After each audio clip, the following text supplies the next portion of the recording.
Hello?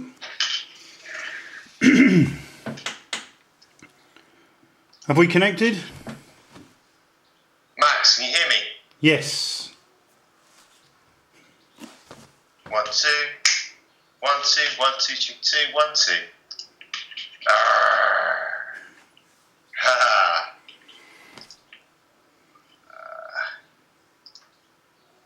Max. 1 2. Can you hear me? Yes, I can hear you perfectly. Oh, I can hear you now. Boy, good morning. How are you? Yeah, pretty good. Although I was awakened in the middle of the night by thunderstorms and so on. That's France for you. How are you? Yeah, hi. Yeah, nice to see you. Max Bliss. Welcome to Truth is Stranger Than Fiction. This is episode 36. Who would have thought it?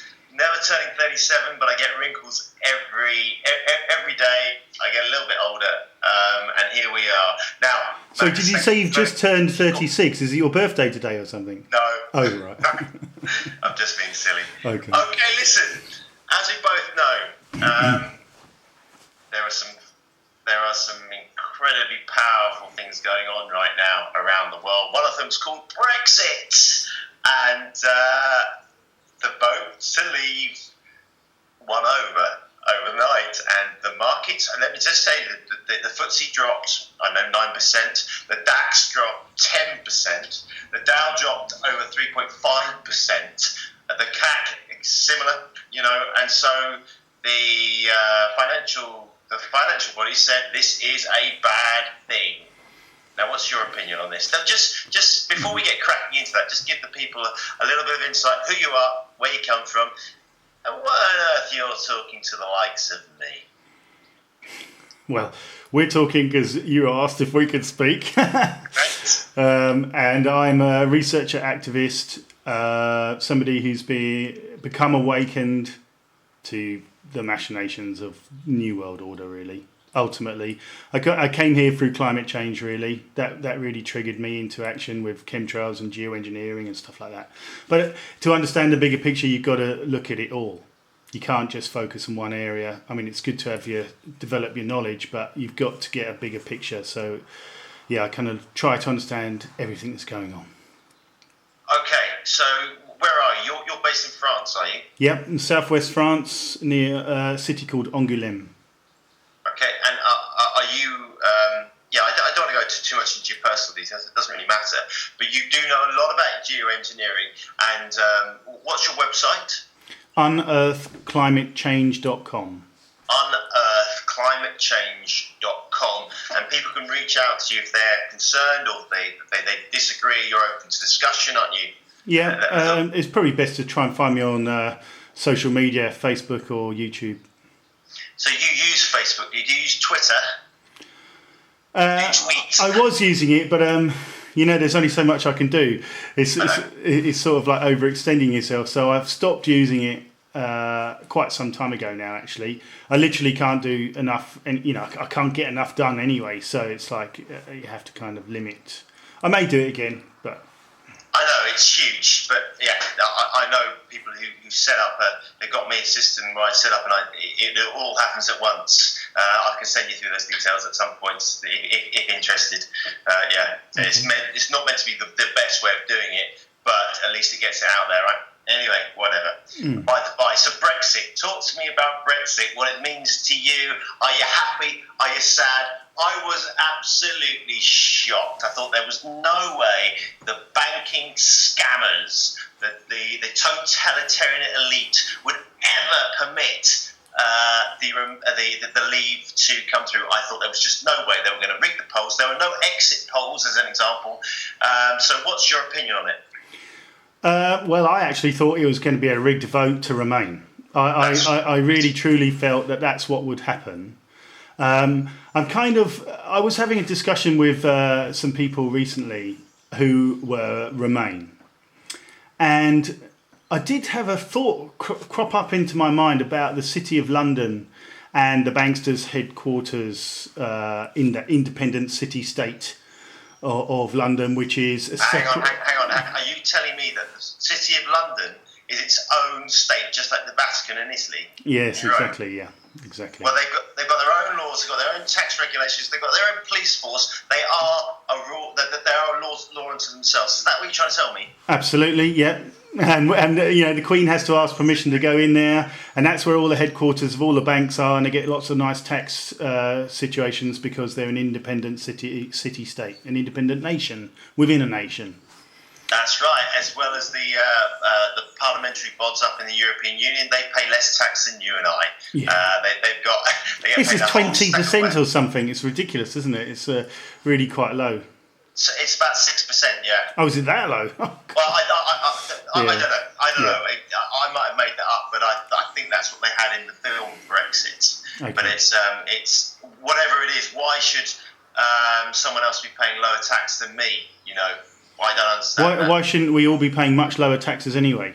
If we don't have to fund wars or repay debts which have been manufactured to bring us into servitude to the bankers, because at the end of the day, we only have to look at the money that's been spent in Europe to realise that the banksters are trying to bankrupt the nation states of Europe into servitude through debt slavery.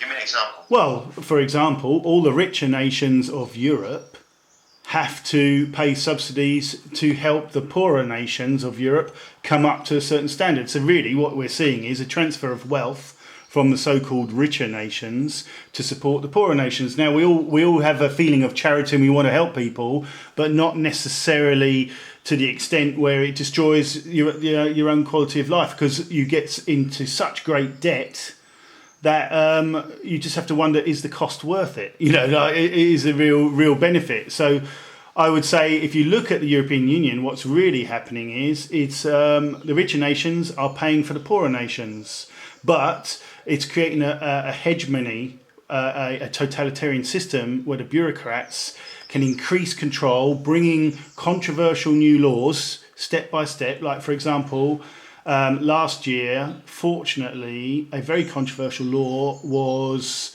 shelved. I wouldn't say it's gone, but it's the European Seed Law. And the European Seed Law, they were hoping to be able to bring in a new law that would regulate what seeds were grown. So that would mean that people growing food in their own gardens would actually have to declare and register what seeds they were using. Now, you can imagine what's going to happen down the line with the climate fraud, when the big corporations want to start demanding that they use that food is produced using GMO seeds, which are climate ready.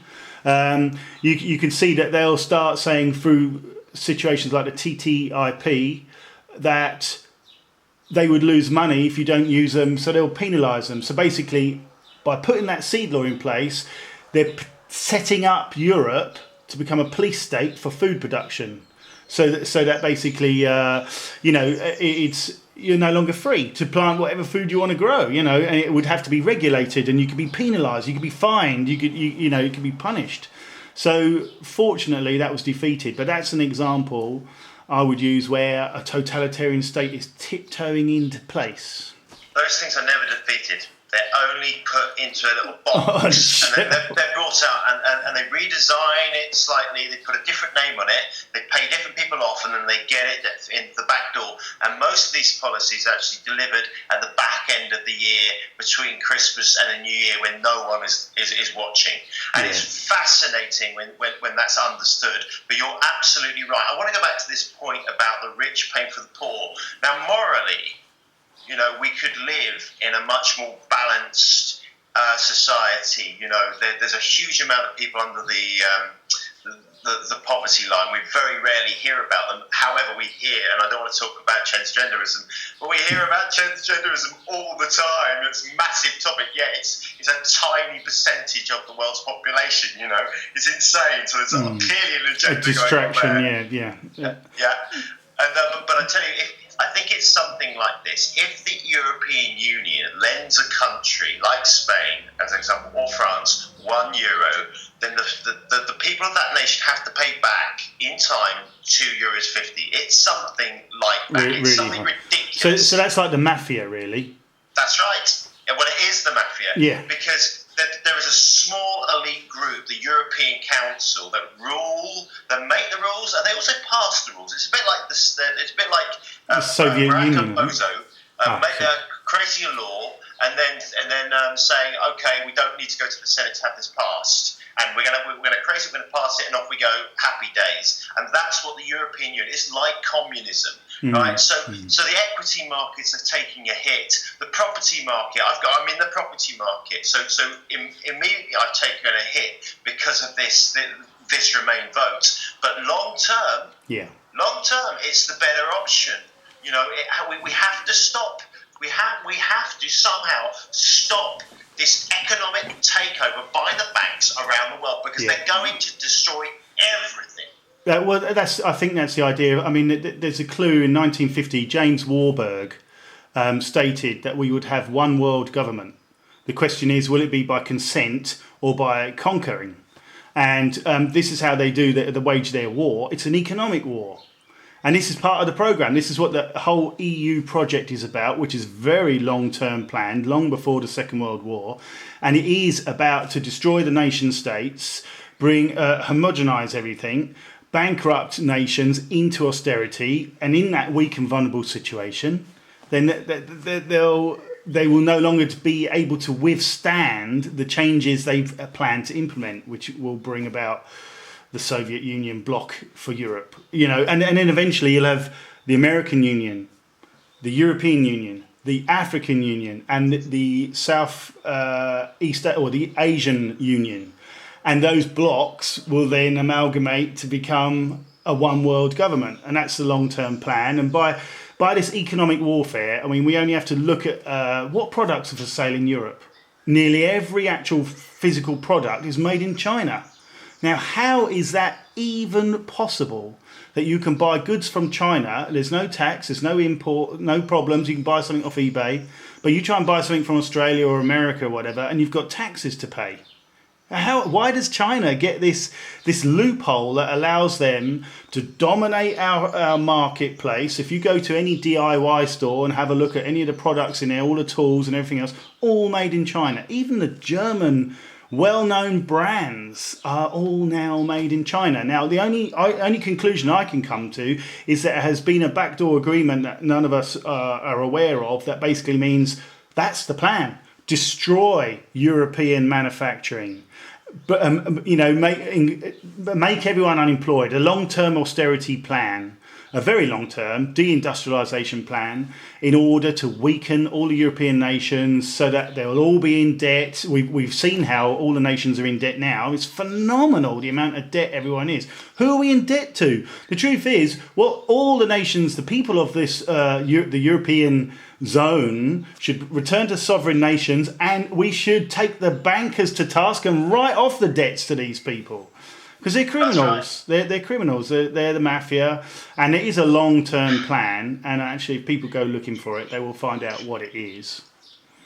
That's right, and it's very interesting that England, and I don't know if you're a football fan, but England are playing Iceland in the next round of the European finals, right?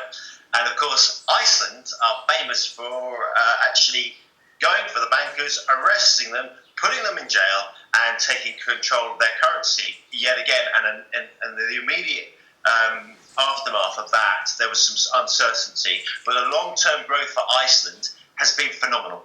Absolutely phenomenal. Yeah, I don't think anyone needs to worry about the economy of Britain or even the economy of Europe, because if the Brexit actually happens, that's right. Yeah, I'm still not sure. Will be forced to vote again? I don't know. But if they do exit, I'm quite certain that many other sovereign states or once sovereign states of Europe will also follow the lead, because many nations are not faring that well with the European Union. You know, it's not working. Here's an example, because as Spain, because my children live in Malaga, so I bounce between London and Malaga. The Spanish unemployment rate for the under 25s is 50%. Boom! I mean, in Andalusia. I mean, okay, so the European Union has brought prosperity to the Spanish people? No.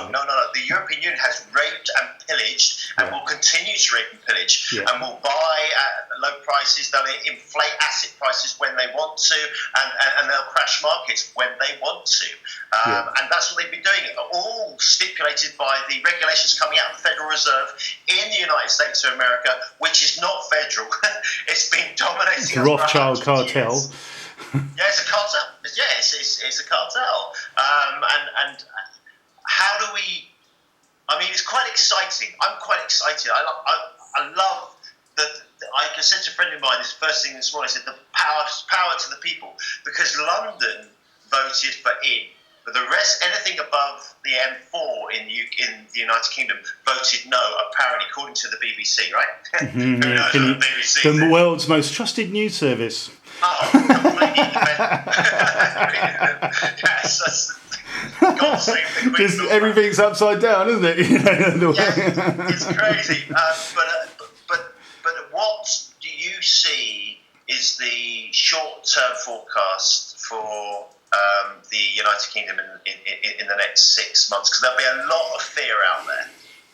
Well, fear is what they use to influence people, isn't it? So it's going to be an interesting one. I did actually get some foreknowledge that maybe the Brexit might actually happen beforehand. But so where I'm going with that is some people in the establishment may have known it was already going to happen that way. And I do even wonder if it's been organised. I mean, let's face it, many of us now know that the Scottish independence vote last year was rigged. Yeah, There's an awful lot of it. Now, I'm looking at, there's a so-called group in Scotland that wants its own independence again, but to remain in Europe. And I wonder if that's part of influence, like part of a long-term strategy. Because one of the problems, of course, London has, the City of London, is if they remained in the EU, as more legislation, more powers go to Europe, then the City of London might be having a problem. They want to hold on to their position of power as long as possible until the ultimate. I mean, they are behind the EU, but they're waiting until. They won't relinquish their power until their job is done, So I'm wondering, I think there will be a lot of fear. I actually think that British business will boom because they're free from the EU. I think that the markets, they'll bounce back. They always go up and down. It doesn't really matter what's happening with the markets. What begins to become important is what will happen with issues like the TTIP, whether or not... Okay. Just explain what the TTIP is to people, please. Well, this is a treaty that's been written so that big corporations have the power to sue governments if they're not profitable enough. So basically, if they want, if Monsanto want to force their Roundup Ready into Europe and they won't let them. Or there's some kind of legislation that restricts the amount of it, then they'll want to be able to sue because they're not able to make their profits. I mean, that might not be a great example I've just drawn on there, but basically what we're looking at is a corporate domination of our economies through the back door, and it's all been written in secret. It's all been very hush-hush, very private. Even the public representatives haven't had a chance or didn't have a chance to have a look at it. It's very limited access, so it's very unclear. And basically, it's part of the long-term program to create more austerity by giving the corporations more power alongside government, because they're almost interchangeable as we're shifting to a post-democratic era of communitarianism, which is almost like communism, but it's like the corporate world and the government world gelling together to the extent where people will only ever be able to work for big corporations or for the government. And there will be no small businesses. There will be no competition anymore. It'll be a total domination of the marketplace, and that's the goal. And the TTIP is sort of legislation they want to be able to enforce in order to make sure that their plan, their agenda is successful. That's right, and I think people need to be aware that, as an example, Apple's cash reserve is larger than the GDP of Brazil. Okay, that's just how massive corporatism is becoming. You know, the fact that we all turn on our devices and it's either Microsoft or this big bitten apple from the Garden of Eden pops up. I mean, let's not go there, but it's kind of unbelievable, and people think you've made it if you've got an iPhone. You know, you've made it if you've got an iPhone. That no one takes into consideration that Steve Jobs, who is hailed as a hero of the capitalist society, made it on the back of slave labour in China, certain areas of China. Yeah. You know, and children and women were jumping to the death, so they had to put nets underneath the apartments in certain blocks where these people were jumping, because all they did was they'd get up, they'd work for jobs, they'd go home, they'd sleep, they'd either go back, they'd work for jobs 7 days a week, getting paid nothing, and then the global corporation would then take that product from the East, sell it to monkeys like me in the West, and so it goes on. But you try and do business in China, there's one major obstacle, that is the language. They will not do business with you in English in China. They'll come and do business with us in English, but when you go there, you've got to speak Mandarin. That's the first challenge of many in the Chinese market, because it's wrapped up. It's an old boys club. It certainly is. So Brexit. Let's get back to the UK. How does this affect you personally in France? I'm not too sure, really. I don't actually. I will have to wait and see how it pans out, because I think it's. I don't think it's an unknown quantity. I'm sure if people have really focused on it and looked at it in depth, maybe they've got an idea. But I think just looking at the way that France was demanding what's the decision, wanting to know, I think it's. They're not certain how it will move forward. Personally, I can't. There's so many Brits living in France as they've moved out of Britain. There's like 5 million.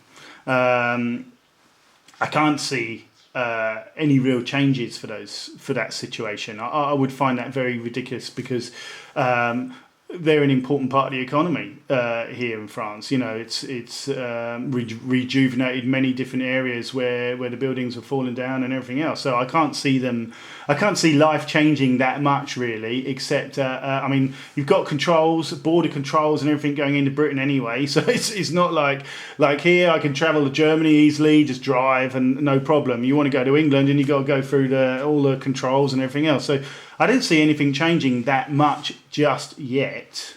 I suppose we'll have to wait and see what the fear campaign will be. What will they start? Right. Yeah, what will they start brandishing and threatening everyone with? So we'll have to wait and see, really. Well, this is one fact I know. The UK will be in the European Union for the next 2 years. That's fact. And there's no exit plan. So it could take up to 6 years to actually get out of the European Union, whatever that may mean. And the Leave camp are already sitting down to strategise what a UK European Union new treaty would look like, and the effects on us. But you know what? I call it Pollywood. That is.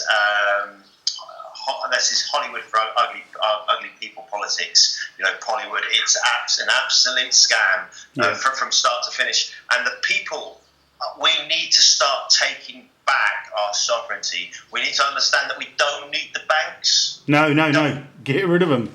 That's right. We don't need to bail them out like we did in 2008. You know, let them fail. If the system comes down, let it come down. Yeah, absolutely. We should have done that right from the beginning, because it was only a robbery. That's all it was. It was just a robbery. Right. We should actually take them to task. We should take them to jail. You know, instead of rewarding them with £1 million bonus for the year, they should actually go to jail for their mishandling of the economy. You know, if you start sending a signal to the bankers that we won't tolerate their failures, which we know is an organised failure because it's a robbery. Exactly. Then it's a real crime that needs to be punished, and we need to send a message to them that we can't tolerate that. But I mean, realistically, we need to break away from the control of the banks. The banks should just be a service that we use. They shouldn't be dominating our lives and controlling and steering our lives. I mean, everything that's happening in the world right now, all the major policies, they all come from banks. You know, the banks are ruling the world. And, they're interested in ruling the world for a profitable business and for control and for absolute influence over our lives. They don't give a damn about people. We're a commodity to them. They want to manage us and organise us, farm us and everything else. And, people should take this situation to be a massive wake-up call, because we are right at the precipice of that one world government system, which is it's already creeping into place, really. We have globalization, we have international treaties, and it's only, obviously there's a whole raft of them in front of us, but we've already gone way too far. We should realise that why do we need to have a monoculture, a homogenized world? Why can't we be separate, independent, sovereign nations with our own regional needs, our own identities, our own systems of economy? Because every country is different. Max, I'll tell you why. Because if we're going to go to war. Historically, we've gone to war. That's why we have to be united.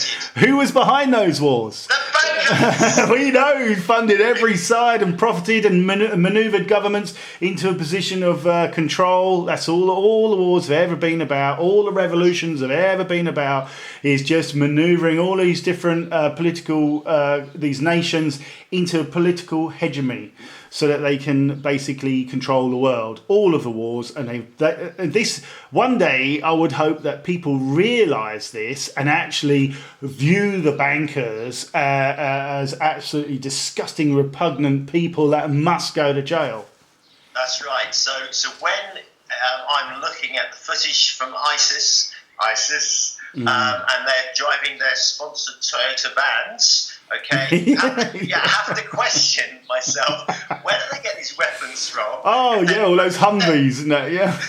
These humble farmers who are on jihad, and they're trained. Hang on, they're 6'4". They've got these masks on, so I can't actually see them, but I can see a little blonde hair underneath the mask. Yeah. US Army. And they speak in US and UK accent. Oh, hang on. So someone is actually paying for these mercenaries to go and cause havoc in certain areas. And they're actually a small group of individuals, and they're run by the banks. And the banks' decisions are coming from the European Union, and they're coming from the City of London. And there's an internal fight going on between the City of London and the Council of Europe. There's so many councils of Europe, it's unbelievable. But ultimately, Brexit, we're leaving the UK. The UK is leaving European Union potentially, and we will see what will unfold in the next 6 to 12 months. It's going to be fascinating. So, Max, listen, let's wrap this up. How can people get in contact with you? You're a specialist in geoengineering, which I term chemtrailing, and I know you go very deep into this, and you're regarded as a leading spokesman on the left field side of the alternative media. Now, how can people get in contact with you? Again, just give them the details. You can find me on Facebook or social media, and my website is unearthedclimatechange.com. If you just did a search for Max Bliss, you will find me. That's true. I've done it. In fact, I found you via Ole Damagard. He's a friend of mine. He lives in Estepona in Spain.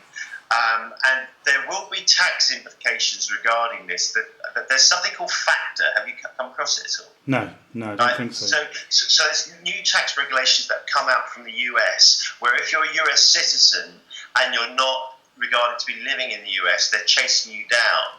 And so the banks within Europe now have been given the same authority to chase down individuals who are seemingly outside of the UK. And I know that from first-hand experience, where I got a letter in my London address from NatWest saying we need documentation about you because my children live in Malaga. So there are all sorts of tax implications. I'm working with a group called the Global Tax Network, that's Richard Ross Joyce, to sort it out and make sure that I'm on top of things, because it can get a little bit overwhelming. I'll put details below. But it would be interesting to see the impact on the French economy, and because you guys are actually in a little bit of trouble, aren't you? The France economy is not in good shape. They're destroying it. They're absolutely destroying it. Here, they're wasting so much money on new toll roads, on high-speed train routes, which of course it might be quite nice, except they're so expensive that it doesn't. There's no real benefit of using them. So it's just an opportunity to bleed the population even further. And then you've got everywhere you go, there's new roundabouts going in. There's absolutely a spend festival going on. Let's bankrupt the nation, and they are really, really overspending deliberately to bankrupt the nation. And of course, they've got a war. Well, they've got a military presence in Mali and in Syria, and they're overextending themselves. And of course, it can only be deliberate to further bankrupt and maneuver France into a position of control. For the bankers. Which is a shame. It's a real shame. And I see here we've got a cement factory that's just closing down because they're importing. I mean, it's ridiculous. You go, because I work in construction, renovating my own properties, and when you go into builders merchants or into DIY stores and stuff like that, it's bizarre. You have French products or German products or whatever next to the cheap options, and it's like 4 times or 3 times the difference in price. So what are you going to choose? And then you actually look at the German product, and it's actually made in China anyway. So that's an economic warfare. That's a program, a deliberate agenda to destroy the economies of Europe. These so-called richer nations. I mean, now I've seen it in Germany as well. I was absolutely shocked to go around the Bau markets. That's what they call them there. And so many products are made in China. It's like, oh my God, if Germany now, which is a massive producer of products, if they are mass importing Chinese goods, then to me, that is clear evidence of a deliberate economic strategy to destroy Europe. That's right. And they've used this strategy in many different countries. If you look online for the economic hitman, You'll see Perkins. John Perkins. What is it? John Perkins. John Perkins. John Perkins. Yeah, the economic that's hitman. Right. Yeah, and they've destroyed Africa. And it's arrested development. Yeah. Yeah, exactly. If you think that we are clear and we're going to be prosperous, think again. Think again. The more we buy into the cash system in the Western world, the more we're dependent on the bankers, and the more they're going to cripple us long term. Not us, our children, our children's children. We are slaves, commodities, and they want to send us to war. And be very aware of this, because the second and the first and the Second World War didn't happen by chance. The Rothschilds were long behind that, and the wars leading up to it as well. Even the German unification of the German-speaking nations, which was done by force, with Kaiser Wilhelm and the Chancellor Bismarck, funded by a Rothschild banker from Berlin called Gerson von Brickrode. And without that unification, they would not have managed to get the European Union. That's how far back it goes. If anyone cares, the information is out there actually, and it's incredible. It's even on Wikipedia. Just look up Gerson von Brickrode, and they'll explain he was the Rothschild banker who was a confidant of Bismarck, the Chancellor, and without that, we would not have the EU. So as far as I'm concerned, that's pretty strong evidence of the longevity of the plan to have a one world government. Obviously, if they get Europe and all those different nations as a model where it works, then they can then move that to the blocks, the American Union, the African Union, the European Union, and the Asian Union, and amalgamate those. Well, that's how long. I mean, they almost got it with the Congress of Vienna. People should look up with the Congress of Vienna, 1815, and the Rothschilds almost got one world government then, or at least the foundations of the European Union then. But it was only the Russians that actually stopped it back then. But obviously, they had a revolution, and that all changed, and then the control of that nation all That's changed. right. And Lenin was funded by the same power in the West. Lenin was obviously a Bolshevik Jew, but this is a whole nother one. Yeah, we'll do that another time. Yeah, that's right. Max Bliss, absolutely fantastic stuff. This interview I will get out there ASAP. It'll be out on the World Wide Web later today, because I think people need to understand the absolute enormity of this particular vote. And fingers crossed, you never know. People may just wake up, Max. They may just wake up. Thin end of the wedge. We got another chance. We got another chance. This is it. Probably the last chance, I think. But I agree.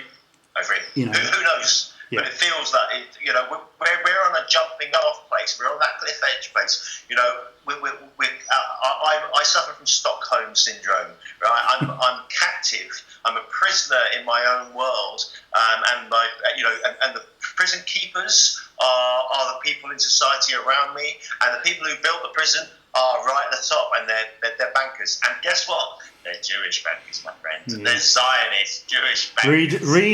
Read this book. The Protocols. Who's it by? This is the Protocols of the Learned Elders of Zion.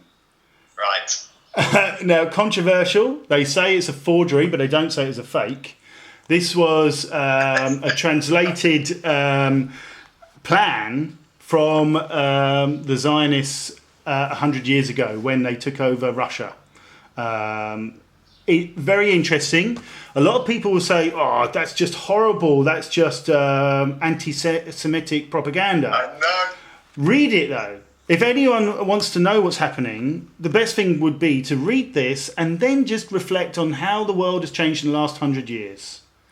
And it's not a very big book. It's only a little thing. But anyone who reads that, you know, the thing is about the Jews is not all Jews are bad, of course. But the mafia at the top, you know, they're extremists.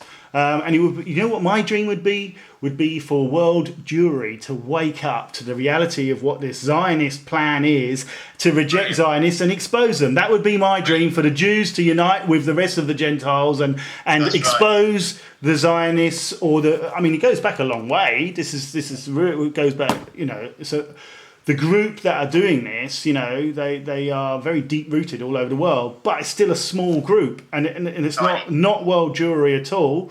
It's just this cabal, and for the Jews to wake up and realise they're being used, and they also will be enslaved. Like, for example, Israel is due to be a cashless society. Well, that means they're going to be enslaved as well. So there's no advantage for them. They're going to be equal slaves, just the same as everyone else. So, you know, it would be so wonderful if they were to... I know how difficult it would be for them to shed the years of conditioning and the fear tactics to indoctrinate them and everything else. But if they can... A lot of them, you know, some of the best information we've ever found out about this whole Zionist plot has come from good Jews who are speaking out about it, and you know, the self-hating Jews who want to speak out and expose it all, because there are really lots of good Jews, and I want to see them wake up and be the best asset we can to expose the banksters and the Zionists. That's right. I've got some amazing friends who are Jewish, you know, and I've never been to Israel, I've never been to Tel Aviv, but according to some of my friends, it's going to be incredible, you know. But there's no reason why we can't have peace and prosperity on this earth. You know, it is possible. Yeah. It is possible, but we have to choose that. But if we choose fear, greed, lust, anger, which is what we've been driven to choose via the media, the films, the pop music, you know, all this kind of stuff that's pumped at us day in, day out, that's dominated by this small group of people, yeah. Then we're going to get the same results, you know, but the change has to happen within me, right? Before I get any change outside, I have to take on responsibility for me, for my family, for my loved ones, and for the people that I interact with. And I have to start putting them first, you know, and then I see change. But I don't see change when I put me first. I only get more of me. And that's the worst place I can be, man. Max Bliss, absolute pleasure. Have a lovely weekend. Thank you for your time. Thank you for your work. and I wish you all the best, and I look forward to speaking to you very soon. All right, take care. Thank you very much for having me on. Cheers, mate. Bye. Okay, bye-bye.